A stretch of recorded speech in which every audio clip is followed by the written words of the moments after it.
weekend here at Hockenheim. The season finale, the title decider. 3 drivers still with a chance of taking the 2020 DTM title, the final Class 1 crown. And we are delighted to be here at Hockenheim at the end of what has been a tough year for everybody. Everybody generally in the world, and of course everybody involved in trying to put together events like this. The whole season compressed into just 99 days from start to finish, but we've made it. We're here at Hockenheim, ready to get set for the title showdown. My name's Chris Hartley. I'm going to talk you through all the action this weekend, the 2 free practice sessions that we've got today, and also, of course, the big action coming up tomorrow and on Sunday. 2 qualifying sessions, 2 races to come, 56 championship points still available, 41 points between the top 3 in the standings. And with Nico Müller needing to close the gap after a difficult couple of weekends at Zolder, back-to-back weekends in Belgium, which really did put René Rast's title charge on the rails. Right on song he was there with 4 wins out of 4 races. And so it's René Rast, the double champion, and that comes here in search of his 3rd crown to defend his title successfully. And he's got 304 points. Nico Müller has got 285. Picked up a couple of podiums at Zolder, and he finished again in the points. He's been in the points in every single race so far this season, but he lost ground to René Rast. He lost the championship lead for the first time this season, and now, for once, he's having to play catch-up against the man that beat him to the title last year. Franz had a bit of a nightmare, in truth, at Zolder. It was, well, 2 good results and 2 terrible results, 2 second-place finishes, but 2 DNFs as well, most dramatically in the first weekend at Zolder on the Sunday, where, when in contention for a podium, he came out of the pits having made his mandatory pit stop on cold, slick tyres, and the car just skated off into the barriers. He was out of the race, and of course it had an adverse effect on his teammate at App Sportsline there in the number 51 car, Nico Müller, because Nico had made his pit stop at that point, and that really did put him down the order. He fought back a couple of times at Zolder, and he really did dig deep to put in an excellent performance to finish 2nd in the 4th and final race at Zolder. But again, he lost points, he lost ground to René Rast. So 41 points between 3 drivers. It's just those 3 that can win it. The team's title has been decided in favour of Team AB Sportsline. The brand championship long since decided in favour of Audi. And we come here to Hockenheim for the first time this season in race conditions, because normally or often we would have 2 weekends here. The season would be bookmarked with an event at the start of the season and the finale here at Hockenheim. But here we are for the first time, about a month later than we normally would be, of course, as well. But happy to report, weather conditions today are absolutely glorious. The sun is out. Yes, it's a little bit cold, but it's not actually that cold for the time of year. In fact, a bit warmer than it was at Zolder a few weeks ago. So crisp, early winter conditions, dry conditions. It's pretty blue skies when I look out of the commentary box here, overlooking the start-finish line, and get to see the cars at the end of the lap when they come into the arena section as well. So it's one of the commentary boxes, TV commentary boxes, that affords a pretty good view here. Of course, overlooking the pit lane where the drivers are all lined up, ready to go out on track. And here at Hockenheim, it's, well, René Rast, in terms of the record that he's got here, that I guess you would say would go into this with a lot of confidence of the results that he's got here at this track in the past. So René got a win here in 2018. He got 2 wins here. Sorry, he got 2 wins in 2018. He got 2 wins here last year as well across the 4 races, and he's been on the podium on 3 other occasions as well, so he's got a very good record here. We've got Franz, who's never won here. He's had a best result of 2nd in 2018. He had a couple of 3rd place finishes in 2019, and the driver that's in between them in the championship, Nico Müller, has won here. He did get a win here in 2019, got a 2nd place finish as well, but prior to that you have to go back to 2016 to find him on the podium. But it was his maiden podium here at Hockenheim. That was back in 2016. Pole position that year as well. So he's got to do the chasing now. This is going to be a huge day for him. Copy, you're on pit exit now. I think the radio just started working. Turn 2. Copy, turn 2, loud and clear. Turn 3. Copy, Nico, turn 3, loud and clear. So there we get the team radio communication, and at this stage, this early stage of this first 45-minute free practice session, it's all a case of the drivers and teams really checking the procedures, checking all the systems work in terms of the communication and team radio, and we'll likely hear the communication between race control and the drivers as well, something else they tend to test out in these free practice sessions. It is then, of course, about, in the very early stages, just running through, checking the car is okay, systems are okay on the car, gently warming up the tyres and the brakes. And, of course, that, in these early winter conditions, is going to be an issue for them with, as ever, in these days in DTM, no tyre warmers allowed when you get to the races. They've got to figure out how to best get the tyres up to temperature without cooking them too early, and that will be particularly important when they get to qualifying as well, which is going to be absolutely huge here tomorrow, particularly with the points that are available to it. There's some scenarios this weekend in which the championship could be wrapped up tomorrow. Nico Muller and Robin Franz will absolutely have something to say about that, but such is the advantage that René Rast has got. 19 points currently. There are a couple of scenarios where he could wrap it up before we get to Sunday. If, for example, he were to finish ahead of Nico Muller in qualification and were to win race 1 with Muller outside of the top 2, as in 3rd or lower, then that is one scenario in which he could do it. Or if René Rast gets across qualifying in the race 10 more points than Muller and Franz on Saturday, and then Muller on Saturday, then he will do it as well, because after the first race, of course, there are only going to be 28 championship points available. So Nico Muller has got to stay within 28 points, and preferably, from his point of view, close the gap.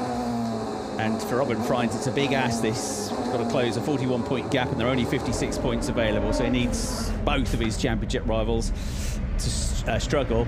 One thing I think you can say for sure is that Robin is going to go for it. We know what kind of driver he is. He's an attacking driver. He's a driver that goes for it. He's a driver that knows very much how to win championship titles, given his successes in Formula Renault with 2 championship titles in that category, and in Blancpain GT racing as well. Everything he's done, he's won in. So he's the underdog for sure, given the points gap, given the misfortune that he had at Zolder. But Robin Franz is going to go for it. From his point of view, if he can go out and win both races, maybe get 2 pole positions, he's going to give himself at least a chance. And of course, this weekend, it's not just about those 3 championship rivals. There are other drivers here wanting to end the season on a high. There's 2 of them on screen. Fabio Sciarra, who's just been overtaken by Philippe Eng. Much improved speed and performances from Fabio in the second weekend at Zolder. Picking up, well, in fact, in the first weekend as well, he picked up a 5th place finish in race 2 in the first weekend at Zolder, and then on the return the following weekend he picked up another 5th place finish in race 2, race 1 rather, and qualified really well for race 2, his best qualifying performance yet, putting him 4th on the grid, but then of course was one of the drivers that got tangled up in the incident at the start, or near the start of the race, which ultimately put Robin Franz out of contention after coming together with Jonathan Aberdeen, at which Robin Franz came out worst. So René Rast into the pits, and if it follows the normal format of free practice, they'll go for a qualifying type run in the first stage, and then they'll concentrate on a longer pace after that. So Hockenheim, it's a circuit which is pretty tough on the tyres. WRT next to you. Okay, clear. A circuit which is pretty tough on the tyres because there's some high-speed turns here, although, of course, the tyre temperatures maybe not going quite as high as they would be normally. Clear, you can go. Okay, Muller given the go-ahead on team radio. The curbs are something else they need to watch out for here. They've got pretty razor-sharp edges to some of the curbs here at Hockenheim, so you can damage the tyres easily. Track is clear. There was Aberdeen now on turn 1, but he passed. Remember, ALS on.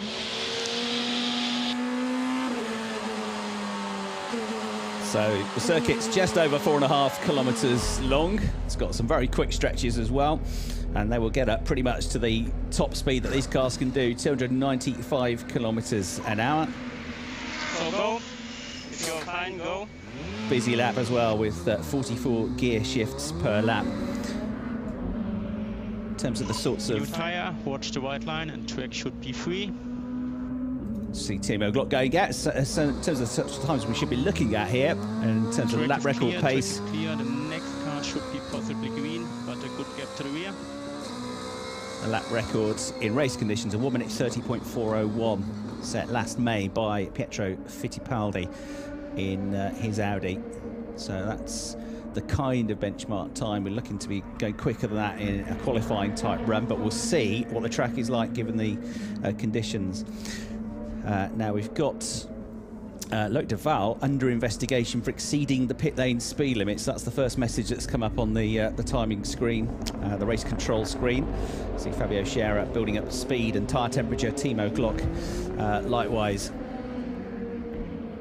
So top three very much involved in the championship fight and concentrating on that, of course. But for others, you know, sometimes in these final race weekends where you've got drivers concentrating on points of the championship and the bigger prize, you might get one or two surprise results where others are just going for it, just having a bit of fun. Do this one and another one, right? Yeah, copy. So it's up to you how you're feeling with the tires. If we do one warm and you can push for it, see how it is first corner, and then in FP2 we can do 2 warm if we need to. That's the voice of Jamie Gomesh, the engineer for Mike Rockefeller at Team Phoenix. Do 2 laps here, get on. He's got Jonathan Aberdeen trying to find a way past him, so Mike gets out of the way. But Mike might be one of those drivers that could be potentially one to watch here this weekend. It's a pretty good season. He's 4th in the championship, albeit a long way behind the championship leader, 187 points adrift, in fact. But he'll be looking for his first win this season. Best result being a 2nd place finish in the first weekend at Zolder. And Mike was on the podium as well at the Nürburgring, the former Le Mans winner and former DTM champion. Jonathan Aberdeen, whose best results is, again, one that came at Zolder with the 4th place finish, almost getting himself onto the podium.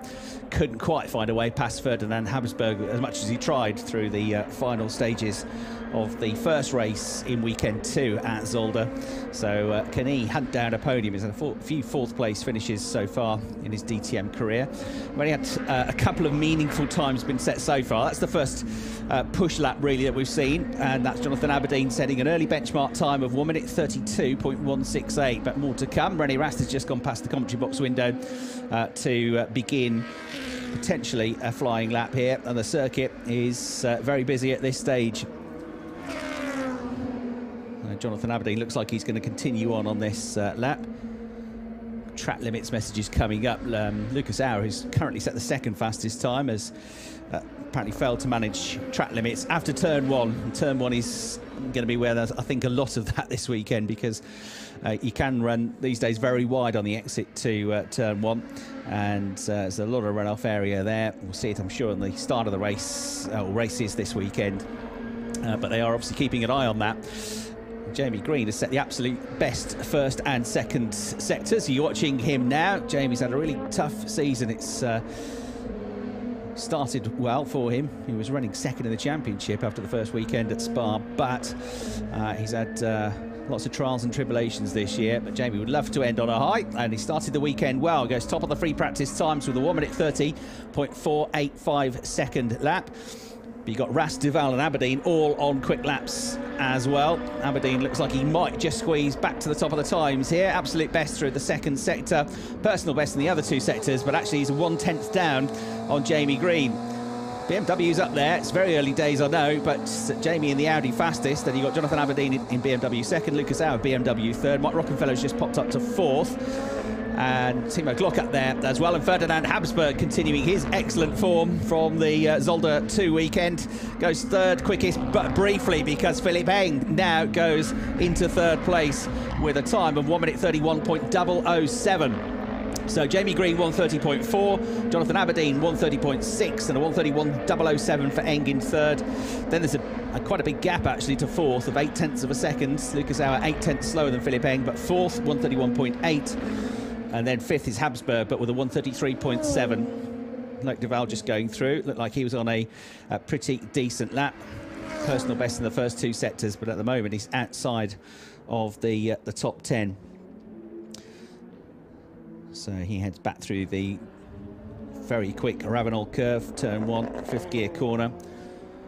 A few cars coming into the tail end of the lap as well, through the Sachs curve, the Motordrome area, and we've got Ferdinand Habsburg on a very good lap here. Absolute best in the first sector, personal best in the second. He's already in the top 5, but he needs to find a couple of seconds realistically to put in a time which he's going to challenge near the top of the free practice, and this could be the one. Mike Rockefeller's also started his lap well, and so too has René Rast. So there's going to be more changes here. Rockefeller is the first to go through, and he goes to the top of the times with a 129.956, but Habsburg's quicker at 129.751. Really good lap that on his first real push lap.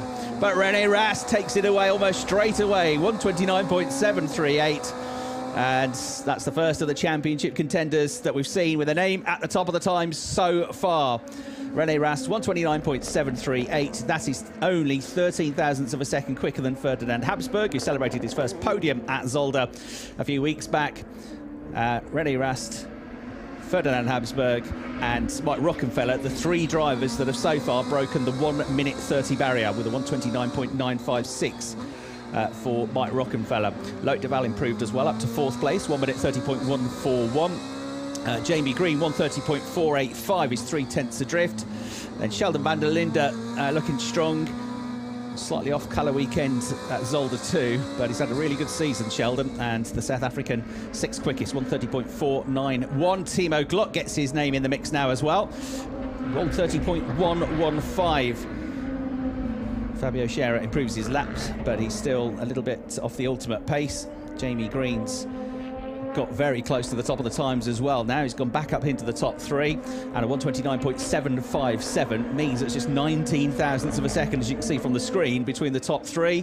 What about Rockefeller? Absolute best through sector 2, and good enough to get himself back onto the top of the screen, 129.594 seconds. So Rocky goes quickest now, and that's more than a 10th clear. René Rast, although he didn't light up any sector times there, it was still a pretty tidy lap from him, 129.805, which was only just over half a tenth of a second slower than his best lap. So a couple of decent laps there from René, but that one not quite as good, and not good enough to put him back to the top of the screen. Lucas Auer has headed for the pits, the first one to do so. And more time starting to flash through. Nico Muller, right, gets himself at the moment into the top 6 with a 129.947. Loic Duval's last lap was an improvement as well, with personal bests in sectors 2 and 3. So 5th place for him. Timo Glock headed back for the pits. He was at one stage 4th in that session, but it ends up the first part of free practice back in 7th place. He's making his way back through now out of the Sachs curve. 12, Rocky. I think he might be staying out, actually, just giving himself a bit of track position, because yes, he fires up the accelerator now and heads out of the final turn, and is about to go for a quick run here, because he's got absolutely clear track ahead of him. On the way into turn 1 he goes, and so another push lap here from Timo Glock. A couple more drivers coming into the pits. Jamie Green is one of them.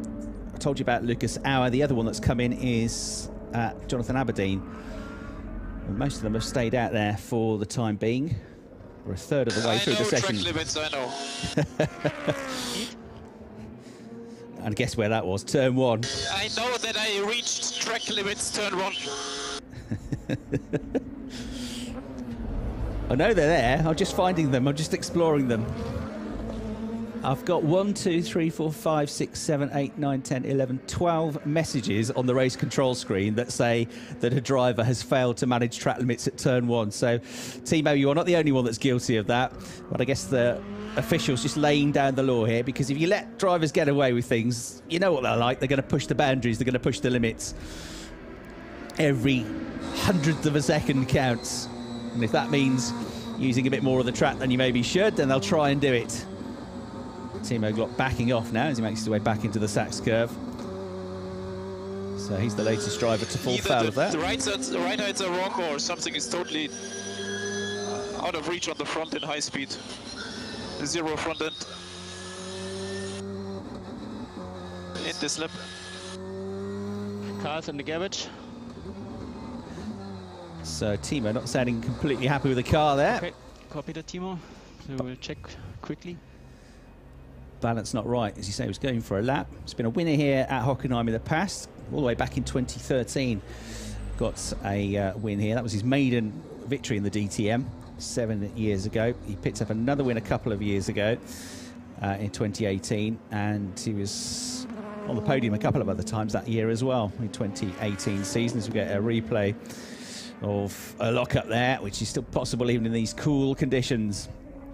So Mike Rockefeller topping the times, 1 minute 29.594 seconds. Interestingly, of all the years that he's been driving, Mike Rockefeller, all the tracks that he's driven, he's not been a race winner here at Hockenheim. I mean, Mike has not had a huge amount of race wins considering the length of time he's been in the championship, but then it is a tough championship in which to achieve that. But Hockenheim, his best results here have been second place finishes. Second in 2014, 2017. From the steering wheel itself, like where I'm at on the tires, it's, I don't know, I'm completely lost without feedback. Okay, copy. Yeah, we are looking. It's not quite the way Robin Franz wanted the weekend to start. He wanted to go out flying out of the traps, so to speak. But actually, this is really the first time we've seen Robin. And the first time we see him, he's scratching his head, effectively, to wonder why the car isn't going as quickly as he would like. And he just doesn't understand the reasons behind that. So Robin actually only back in 14th place at the moment. His best time is a 1 minute 30.956. So it's not... Did you have vibration on the 2 laps you did the scrubbing?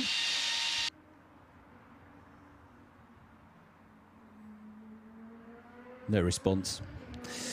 So looking at the data, as you can see there, from the helmet cam, trying to figure out where he can find more than a second here. Because the best time set by Mike Rockefeller, 129.594, is was almost a second and a half quicker than Robin has so far managed to go. He's only got Philip Eng and Lucas Au behind him on the timing screen at the moment. We've got No vibrations, as far as I can remember, on the first 2 laps. Okay, understood. So no vibrations, that's not the issue. It's not tyre related, he doesn't think. But wanting some feedback, wanting some data here. Right, where am I missing out? Because I can't really tell. It's just all round slow by the sounds of it. So Robin Franz not up there. So the championship front runners, you've got René Rast, the championship leader, second fastest. Nico Muller, 6th, which is kind of where he was hovering in free practice and qualifying sessions at Zolder, which is maybe a slightly worrying for him, because that was kind of the issue for him at Zolder. The race pace was pretty good, and he came through and he pulled off some good moves, but he needed to be higher up the grid for most of the races than he was. Actually, I'm facing 2 issues. First of all, I have a lot of understeer on the entry turn-in phase. It feels like the front end is completely dead. So there's not a response. Usually you experience a mid-understeer or an exit understeer. But an entry understeer in such a way I never experienced, I have to say. And this applies especially into T3, T12 and T1. So quite some entry understeer where I'm just missing the apex. Secondly, I have a lot of engine hesitations on throttle pickup. So if I put the throttle down, the engine is not responding.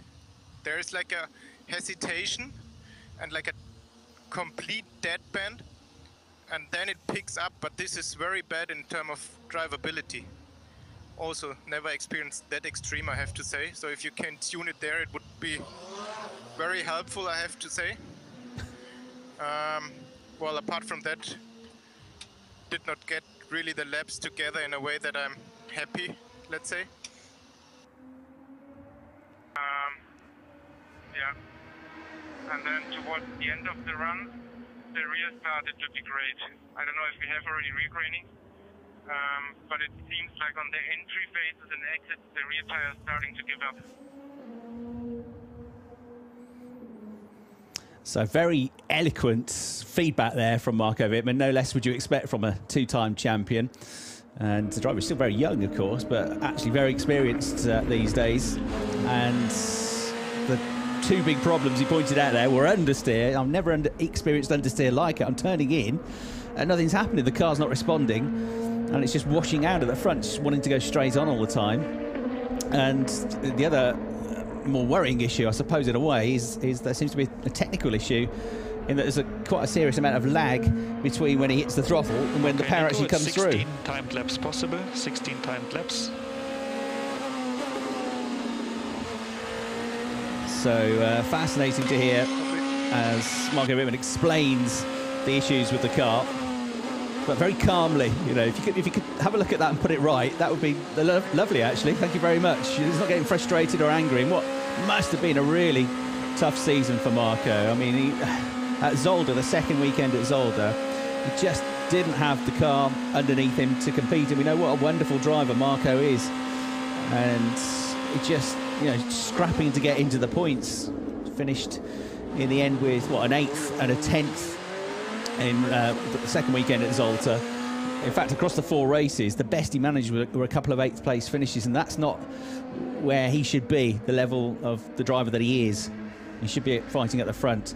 So they really struggled with the car at Zolder. I wonder if it's related to the temperatures as well, because up until that point, while BMW haven't had a magnificent season, you know, they've been capable in the races of pushing the Audis and won a couple of races, and Marco's dragged his BMW kicking and screaming up onto the podium 3 times this season. But at Zolder, once we got into, you know, the end of the autumn and October, I do wonder if the car maybe he's not responding as well as the Audi to these colder conditions, and it seems like he's got a bit of an issue here again at Hockenheim, which is pretty similar air and track temperature to what we had at Zolder as well, even though it's a brighter day because it's a bit later in the year. So difficult for Marco Wittmann.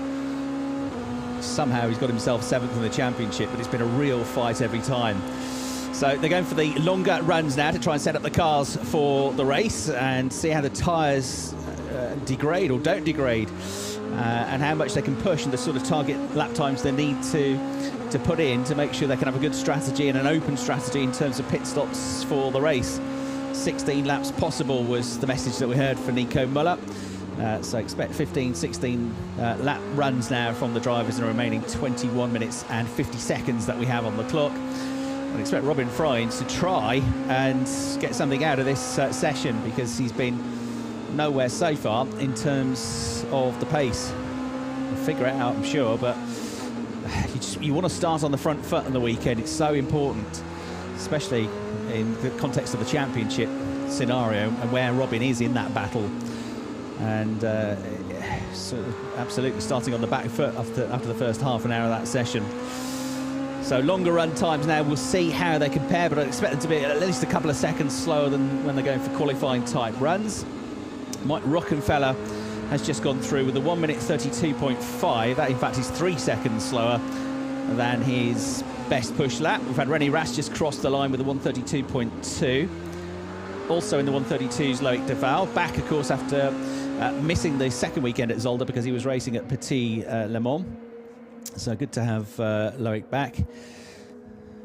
And Robert Kubica, now a podium finisher in the DTM after a terrific drive at Zolder in that second race weekend, which a lot of... we should go as low tire pressure as possible. Yeah, already reduced to probably what we're going to end up lower than what we have in the race. So tyre pressure's down, lower than what we're going to run in the race. Don't close the door, gesticulates Robert Kubica. Please just tighten my belts up a bit for me, will you? I mean, they're strapped in like, you know, on a roller coaster with those harnesses, those belts. And we are ready, we can go. We have 20 minutes remaining. So Robert Kubica becoming the first ever Polish driver to score a podium in the DTM, continues to add to this list of records that he's got. Question mark as to whether he's going to come back and compete again next year. I certainly hope he considers it. But of course, the change to GT type cars next year, not something that he's been used to in his past. This is obviously a big change for him, having had, you know, predominantly single-seater career.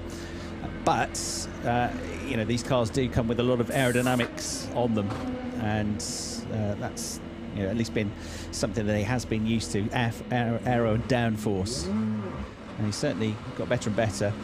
It's difficult for him because had we remained with the same regulations next year and he'd come back for a second season, no doubt that we'd see more and more progress for Robert Kubica, the way he's started to get to grips with the car. You know, what's a very well-respected team, but also a relatively small setup that they have in DTM. So there's got a few things against him, but no doubt about it, a quality driver, Robert Kubica, and there'll be a lot of people back home in Poland willing him on to have another good weekend here. Not doing too badly at the moment. 13th quickest, 1 minute 30.7 his best time, which is only 8/10 away from the absolute best time of the first free practice session. Right, in terms of drivers that are going well now in these longer run pace then, Jamie Green, 1 minute 32.092 is the quickest man on the track at the moment.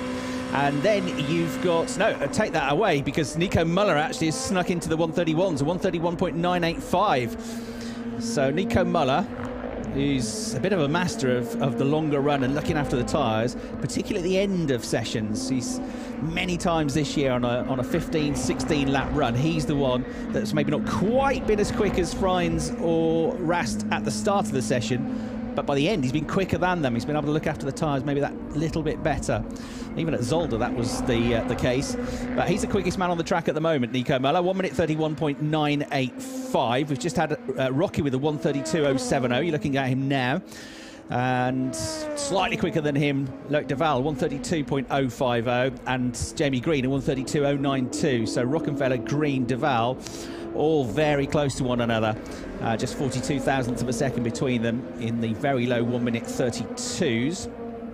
Ferdinand Habsburg's just done a 132.4. René Rast has done a 132.3.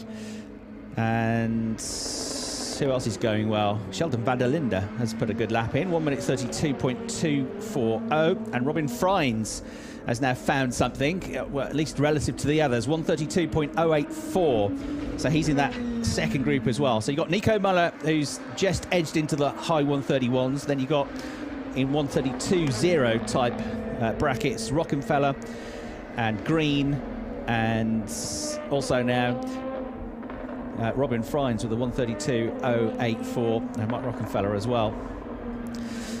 So pretty close up there as it stands. A few of the others in the 133s, including Philippe Eng and Lucas Hauer, struggling a little bit of a pace as it stands. And a 133.6 for Harrison Newey, although Harrison's push lap at the start of the session was pretty good. 8th place for him, 130.261 seconds. Somebody else that very much enjoyed the 2 weekends at Zolder, Harrison Newey, given he never raced at the track before.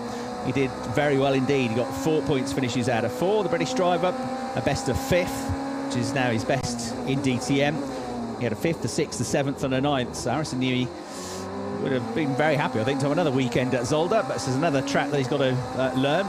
We're on board with René Rast, who set the second fastest time in the first part of the session. Had to go past Newey, and his last lap time was 132.7. René Rast is at the moment around about 7/10 of a second a lap slower than Nico Muller. Robin Franz has slowed up a bit on that lap as well, a 132.9. But Muller's keeping the pace going. So he's still the quickest out there relative to the others. 132.050. Second quickest last time around was Mike Rockefeller, 132.093.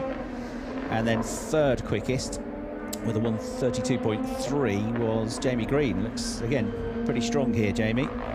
The way he's started the weekend.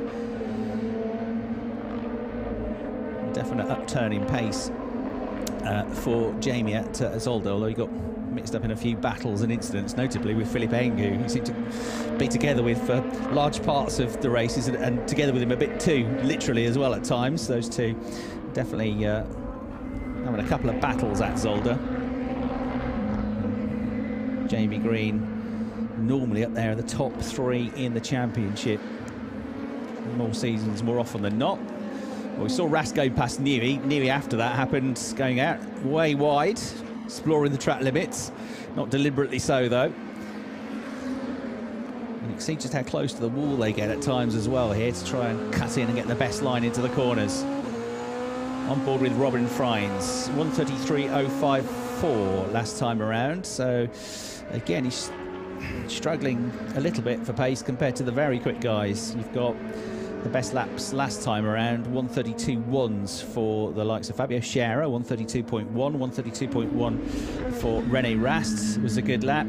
Timo Glock did a 1:32.1 as well. So they're the 3 quickest now. Time's going off quite quickly though. Jonathan Aberdeen has come into the pits and been set in the first part of the session the 11th fastest time of a 1:30.6.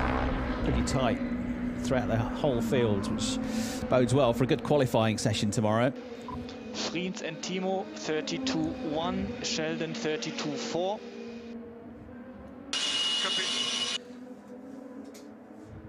There's Marco Wittmann hoping that the car is reacting better. It looks better relative to the long run pace. He's pretty good at the moment, just did a 1:32.5. So the absolute best on the previous lap was a 1:32.1, given they're all on about the same number of laps that they've done so far. So that's closer, that's more like it. Struggling with chronic understeer and lag in terms of the delivery of the power as well, as he reported. So Marco Wittmann in the BMW, clear track ahead of him, trying to push on now. It's coming towards the Sachs curve into sector 3. Takes this left-hand turn now. You can see him from the commentary box as he dips back from behind the buildings. And then 4th gear and about 190 kilometres an hour through the exit to this final turn to lead back out onto the start-finish line. Heading down over the line then, the BMW goes through, 1:32.5, another decent lap down to the first corner, the Ravenel curve, which is 5th gear. 2.4 G on the drivers in terms of natural stress for them, and through there they go. 5th gear down to the Bernie Ecclestone curve, which is down to 2nd gear, the right-hander, and then building up the speed, heading towards the 6th gear Parabolica, which they'll get up to 295 kilometres at by the time they get out of this big, sweeping, gentle curve, and then it's stabbing on the brakes down towards the hairpin, which is down all the way down to 1st gear. Here it is, down to 1st gear, and from 295 kilometres an hour down to just 55 kilometres an hour. So chance to overtake there, try and outbrake drivers, but you've got to get a good exit now, because now you're building up the speed again. The next kink is taken at about 245 kilometres an hour in 5th gear before they go through the left in 3rd gear at about 160, and then it'll lead then onto the short back straight leading back towards the arena at the end of the lap. The right-hander taken in 4th gear, 185 kilometres an hour towards the Sachs curve, down to 2nd gear for this one. That right-hander before, you've got to be careful not to go too wide. Quite often you see drivers in the race pushing each other out wide and onto the gravel and the grass there. Out of the Sachs curve into the final turn final turn of the lap at 190 kilometres an hour again. 4th gear up through the gears, 5th, 6th and down towards turn 1 he goes again, and that's a lap of the Hockenheim 4.5 kilometre long circuit with Marco Wittmann.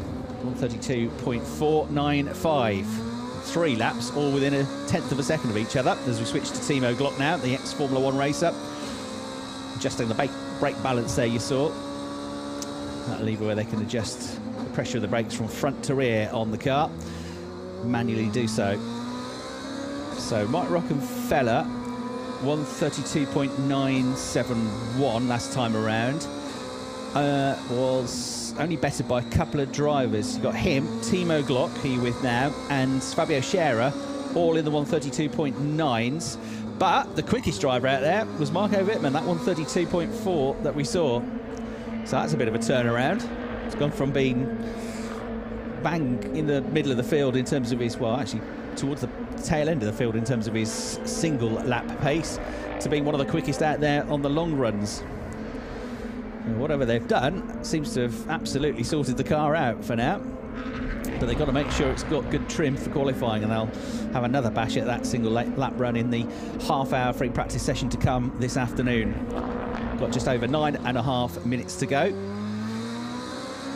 Big announcement here at Hockenheim, which we'll talk much more about over the course of the weekend, because there's the announcement that the DTM has developed an electric car for an electric race series. The plan is not for it to replace DTM in a couple of years' time, but to run alongside it with a tiered system, a new platform for the future, where we'll have the DTM Trophy, which is new this season, developing the younger drivers coming through GT4 type cars. Be DTM Classic, which is going to have all sorts of classic DTM machinery from years gone by, and even from other types of championship, and which will have a couple of demonstration races next year as well, potentially a couple of outside organised races as well. Got DTM Esports, which has come to light since lockdown. That's going to be included in the package, and DTM Electric, the plan of which is to bring the car out in 2023. So we've got a demonstration car which was unveiled this morning. It's been taken for several runs around the circuit. Just before we came live on air for free practice, we had ex-double champion Timo Scheider powering it around, and crikey, it was quick. Wait till you see this thing. It's going to go out as we see another lockup. Big old lockup there from Marco Wittmann this time, pushing on. But it's Formula One levels of power, over 1,000 horsepower outputs. It was incredibly quick to watch it do a couple of laps with Timo. It's going to be part of the start build up to the races over the course of the weekend as well, I'm told. We're going to get to see the car do a bit of a demo run just before the official formation lap for the DTM race. But incredible car, which is being developed with ITR working in partnership with Rockefeller. As I say, 1,000 horsepower. It's got a battery electric drive on it as well. It's got fly-by-wire steering on it. It's a beautiful shape to the car, and the plan is that it will race with half-hour race formats, mandatory pit stops, and battery changes in the mandatory pit stops as well.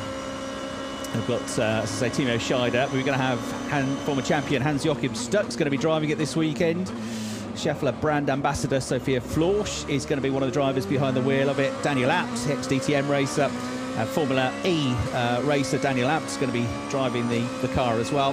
So the demo car, which has got most of the parts on it that the next phase of the programme will have, which is going to be a prototype that they're going to develop throughout 2021. As I say, the plan then to launch the DTM Electric Series in 2023. Gerhard Berger, the chairman of the ITR, said it's our aim not only to showcase the latest technology in DTM Electric, but also to bring central innovations to the racetrack and to allow for spectacular racing. So exciting development. Lots of changes, of course, coming up for the future of DTM and the more immediate future next year as we switch to GT3 type cars with GT Plus, as it will be called. Still sprint races, still professional drivers, still the 55-minute plus one lap format that we will have, but also, of course, we'll be switching to things like balance of performance. There is a plan to possibly bring in success ballast as well for the top three from each race, carrying different amounts of success ballast into the next race. There'll be no standing starts. We're going to have IndyCar style rolling starts. We'll still have Hankook tyres on board. And so it'll be a new area in which something else we'll be able to do is potentially see lots of different types of car on the grid as well, because Ferrari, Aston Martin, Mercedes, Audi, BMW all have those type of cars available. BMW developing their latest charge throughout next year with a plan to it being released potentially at the end of the year as well. So Robin Franz. I have a feeling the left rear corner is loose. So problem with the left rear. You can see the speed there touching 280 kilometers an hour. Dropping down to first gear for the hairpin, and yeah, bang on 55 kilometers an hour. Out of there he comes. And right, who's going well at the moment as we get towards the end of this long run session? I'm just watching Robin Franz, who had the low splitter cam, which is one of the great angles that we get in DTM. And his last lap was 134.4, which is not, I have to say, particularly competitive. The quickest drivers out there are doing 132.7s at the moment. They being René Rast, slightly quicker than him, Jamie Green, who's had a real good start to the weekend here, Jamie. 132.706, 132.707 for Loic Duval, who's just gone across the line. Thousandths of a second between those two drivers. Rast in that bracket as well, 132.790, very slightly slower than him. And a 132.9 for Mike Rockefeller as well, has just gone across the line. The driver that set the absolute best time of the session. And Franz staying out, goes past the commentary box window, up to fifth gear, up to about 236 kilometers an hour, down to about 160, 165 as he takes that first corner. And then already back up to over 240 kilometers an hour as he drops it down to second gear. Here's the rear-facing camera looking back. He's got the track to him, and now heading up towards this incredibly quick left-hander at the Parabolica. Flat out here, 240, 250, 260 kilometers an hour. He's going to get to 280 at least before he has to touch the brakes. Should do. Well, not quite that time, not quite as quick as the lap before. And then, yeah, the lowest point is about 55, 56 kilometers an hour through there. You've got to get the exit absolutely right. So Robin Franz pushing on, but not entirely happy with the car, as we've heard. We just had a 132.6 from Nico Muller, so there you go, proof again that he's quick at the end of a long run. Quickest man on the track at the moment. Quicker than Duval with a 132.707 as his last recorded lap. Quicker than Rast as well, more importantly. So Nico Muller's race pace looks good, as ever. Continue to follow Robin Franz, pushing on. Teammate, of course, to Nico Muller. And will that come into play this weekend? We've got René Rast as the driver they're trying to catch. The driver second and third in the championship. While they both still have a chance of winning the title, it could well be that by the end of Saturday, Robin Franz can't do it anymore. He's mathematically out of it. I mean, I'm absolutely not ruling him out because A, it's Robin Franz, and B, been involved in motorsport long enough to know that absolutely anything can happen, and sometimes does. But if we do get to Sunday and Nico Muller has still got a chance at the championship and Robin Franz hasn't, then Nico's potentially got a wingman. He's got a teammate to maybe help him out. We shall see how it pans out. It's going to be fascinating to watch as we watch Philippe Eng now in his RBM at BMW. His last lap was 134.6, which is slower than Franz actually, so he's struggling. Lucas Auer's last lap was 136. He's the slowest driver out on track. So only the one driver in the 132s last time around. That was René Rast, 132.9. Even Muller went off the boil a bit on his previous lap. Back into the high 133s. Jamie Green still good, 132.767. Very consistent as well from Jamie. So let's hope that he can at least have a bit of fortune at this circuit. Bernd Schneider has had 8 wins around here. That's the most successful driver in terms of number of wins at this circuit. The next best is Jamie Green, who's had 6 wins here. So it is a track where he goes well. Lock up for Eng. Under braking and slower on the previous lap than the one before, 135.7. I don't want to go, mate. I told you. Phil, we need to communicate to you. We need to communicate. Oh, huge lockup for Eng.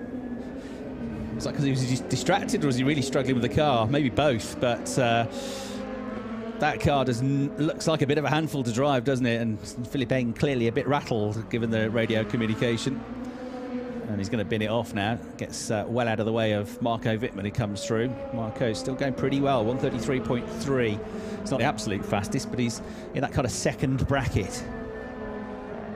He's sort of hovering around 5th, 6th, 7th in terms of his pace. Jamie Green, after a very good free practice session, just 17 seconds left on the clock, has come into the pits. 4th place overall in terms of outright pace, but absolutely up there on long run pace as well for Jamie. So he comes in. And still going well. Nico Muller, 133.1, 133.1 for Loic de Waal as well. Could be a dark horse this weekend. 133.059 for Rast. So those 3 drivers all very similar. And this is what you call a lockup. Here's a replay down to the hairpin from 280 down to 55 kilometres an hour. And he got a proper tank slapper on there under braking. Car stepping out of shape.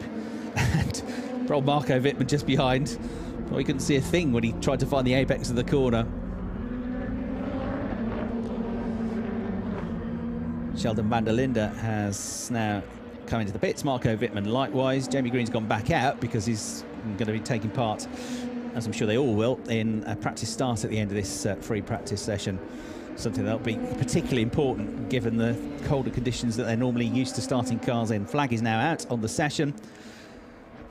And so I think Mike Rockefeller's going to be delighted with that, because he was absolute quickest in the session in terms of single lap pace, and he was very much up there in terms of his long run pace as well. So Rocky looking for his first win of the season with a great start to the weekend. Looking for his first win here at Hockenheim this weekend if he can. René Rast is going to be pretty satisfied as well. 2nd fastest time overall, albeit a couple of tenths, or nearly a couple of tenths down on Mike Rockefeller, but ahead of his rivals. He doesn't have to go win the race. He doesn't even necessarily have to go and finish 1st or 2nd in the races this weekend. It's up to the others to catch and outscore him. But he's thereabouts in terms of his long run pace as well. Ferdinand Habsburg continues to impress. 3rd quickest overall, 129.751, and he was quite often in the high 132s and low 133s in the long run pace as well. So that's looking good for the Austrian. Jamie Green, as we said, with a really good session as well. Loic de Waal, I think, will be pleased. His long run pace was good, and he was 5th quickest overall. Nico Muller, I would say, pretty satisfied as well. The long run pace is absolutely there. I mean, there's not really anybody quicker than him across the long run pace. I'll try and analyse that all between the 2 sessions and look at the data that we'll get. Middle left, FP2. The single run pace, not quite there, but he can work on that. But he will want to get himself up there on that front row of the grid. That is for sure. Doesn't want to get tangled up in any incidents as we get Jamie Green and Timo Glock off the line. Pretty equidistant as they go through turn 1. Mike Rockefeller lining up just in front of the commentary box, and Loic de Waal, both of whom have had a good session. The grandstand here casting a shadow, but not on the part of the grid in which they're starting at the moment.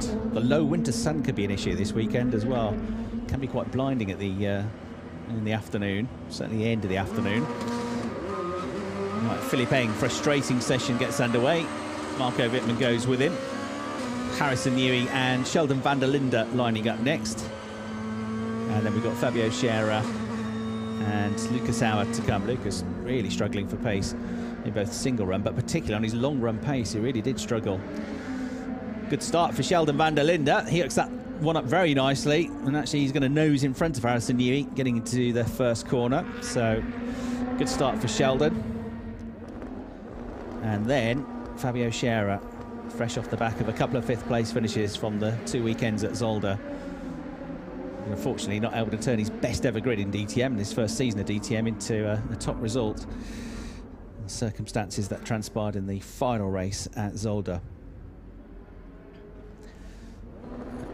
And then we've got Ferdinand Habsburg and Jonathan Aberdeen, 2 exciting young drivers in DTM. Really good start for Habsburg, a little bit bogged down off the line for Aberdeen, so I want to work on that.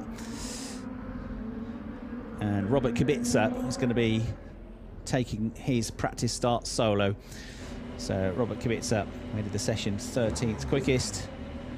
Polish driver revving up, going through the procedure. Red lights on, off, and he's away. Bit of wheel spin there.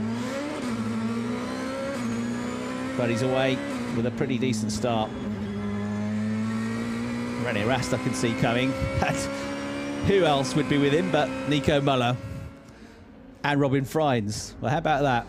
You've got the championship leader, the driver 2nd in the championship, and the driver 3rd in the championship, all lining up. They're not going to go together, though. René Rast is effectively on the pole position slot. Just pulling in behind him is Nico Müller. So René Rast goes alone. Nico Müller watches on, lines himself up, and then you got Robin Franz to come as well. I mean, difficulties with the car and the balance of the car in that session. Right, so Müller away. Just looked to the eye like it bogged down a little bit off the line, but it's not too bad. He's a pretty good starter, Nico Müller, normally. And Robin Franz, if he gets the car working better, could be a real force of nature this weekend, particularly on Saturday if he's going for a race win, because nothing short of that really. He's going to give him a chance. So he gets underway now. You can see on the other side of the pit wall, drivers coming in for a few technical checks in the DECRA technical area. Mike Rockefeller's just been wheeled back out of that. Fabio Scherer, Ferdinand Habsburg just coming into the pit lane. And everybody completing without any big dramas that first session of the weekend here at Hockenheim. Dry, sunny, cool but not cold conditions. Certainly not when you're in the sunshine. If you're in the shade of the huge grandstands here, it's a different story. But Mike Rockefeller ends the session fastest, 1:29.594 seconds. René Rast, the championship leader, second, 1:29.738, just 13 thousandths of a second quicker than one of the form drivers, Ferdinand Habsburg, in third. Jamie Green, a great session, both in terms of single lap and long run pace. Fourth for him. Loic de Waal, fifth. Nico Müller, second in the championship, sixth, but the long run pace was good. Timo Glock 7th, Harrison Newey, Fabio Scherer and Sheldon van der Linde rounding out the top 10. Robin Franz back in 14th place. Super slow-mos then of our fastest three drivers in that first free practice session. Ferdinand Habsburg's making a bit of a habit of mixing it with the more established drivers in the championship. His second season, he's going great guns at the moment. He was third quickest. René Rast, the points leader, looking for a hat-trick of championship titles, ends the session in second place. But the fastest driver and the first free practice session is Mike Rockefeller. We've got more practice to come at 4:20 local time. Free practice 2 will begin. We'll be on air 5 minutes before that, and it'll be a half-hour session. From me, Chris Hartley, and the team, thanks for joining us, and we'll speak to you later from Hockenheim. Bye for now.